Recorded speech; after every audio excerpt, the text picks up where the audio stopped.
ដើរលឿនឬក៏យឺតរត់ក្នុងល្បឿនប៉ុណ្ណាវាអត់សូវសំខាន់ដូចទិសដៅនោះទេការកំណត់ទិសដៅដ៏ត្រឹមត្រូវគឺជារឿងដ៏សំខាន់បំផុតមួយឃ្លានេះគឺពិតជាត្រឹមត្រូវមែនទែនគឺគេចង់ប្រាប់យើងថាការសម្រេចចិត្តជ្រើសរើសនៅការចាប់ផ្ដើមឬក៏ដើរនៅលើផ្លូវដ៏ត្រឹមត្រូវ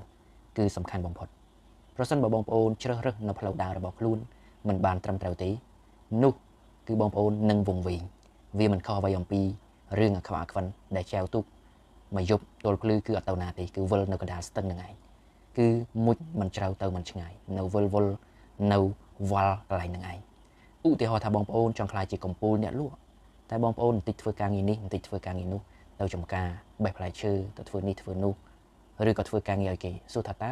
មុខរួញរបស់បងប្អូនមុតស្រួចឬក៏ធ្វើដំណើរចំទិសដៅដែលបងប្អូនត្រូវការហើយឬនៅប្រសិនបើធ្វើដំណើរមិនចំទិសដៅចិត្តក៏មិនមុតស្រួចចិត្តក៏មិនផ្ដោតទេនោះគ្រប់យ៉ាងគឺរលាយបងប្អូនដូចអំបិលត្រូវទឹកអញ្ចឹងសួរថាតើជីវិតយើងនេះមានពេលវេលាប៉ុណ្ណាដើម្បីដើរខុសផ្លូវនោះបងប្អូនគឺយើងគួរតែកំណត់ផ្លូវដើររបស់យើងឲ្យបានត្រឹមត្រូវបំផុតហើយធ្វើដំណើរដោយប្រុងប្រយ័ត្នផ្ដោតការយកចិត្តទុកដាក់និងព្យាយាមនៅលើផ្លូវមួយនោះ